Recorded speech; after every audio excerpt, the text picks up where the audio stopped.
এক মুহূর্তের অসতর্কতায় থমকে গেল একাধিক প্রাণের স্বাভাবিক গতি। সোনামুড়া বিলোনিয়া সড়কের রবীন্দ্রনগর এলাকায় এক ভয়াবহ সড়ক দুর্ঘটনায় প্রাণ হারালো এক টমটম চালক এবং পরে চিকিৎসাধীন অবস্থায় মৃত্যু হলো এক 4 বছরের শিশুর। জানা গেছে, সোনামুড়া থেকে বিলোনিয়া যাওয়ার পথে একটি ম্যাক্স গাড়ির সঙ্গে একটি টমটমের মুখোমুখি সংঘর্ষ হয়। সংঘর্ষের তীব্রতা ঘটনাস্থলে টমটম চালক প্রদীপ দাসের মৃত্যু হয়। দুর্ঘটনার সময় টমটমের যাত্রী হিসেবে ছিল আড়ালিয়া এলাকার বাসিন্দা সেলিনা আক্তার এবং তার 4 বছরের পুত্র মোহাম্মদ সামি।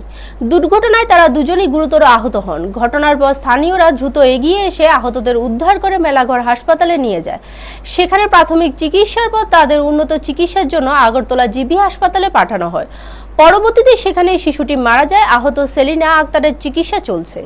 খবর পেয়ে সোনামুড়া থানার পুলিশ দ্রুত ঘটনাস্থলে পৌঁছে দুর্ঘটনাগ্রস্ত যানবাহন উদ্ধার এবং তদন্তের কাজ শুরু করে।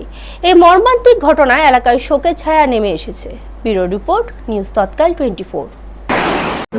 আজকে বিকাল 4:30 নাগাদ আমাদের সোনামুড়া হসপিটালে 3 জন পেশেন্ট নিয়ে আসা হয়। এর মধ্যে থেকে একটা ফিমেল, যার নাম সেলিনা আক্তার সামথিং কিছু, বয়স 45 নাগাদ, ঠিক মতো জানা যায়নি কিছু। তার হেড ইঞ্জুরি ছিল এবং লেফট লেগে ইঞ্জুরি ছিল, যাকে আমরা বেলাগড়ে রেফার করি। পরবর্তী সময় একটা বাচ্চাকেও নিয়ে আসা হয়, যার বয়সও জানা যায়নি, তারও হেড ইঞ্জুরি ছিল, তাকে আমরা সিটি স্ক্যান করার জন্য বেলাগড়ে রেফার করি। এর পরবর্তী সময়ে একজন ফায়ার সার্ভিস কর্মী থেকে একজনকে নিয়ে আসা হয়, যার নাম জানা গেছে প্রদীপ দাস, বয়স 45 নাগাদ, যাকে আমরা ব্রডডেড হিসেবে পাই, যে এখন সোনামুড়া হসপিটালে ভর্তি আছে। বাচ্চাটাও ইভেন শুনছি কিনা, যতটুকু শুনছি যে বাচ্চাটাও মনে হয় নাই জীবিত।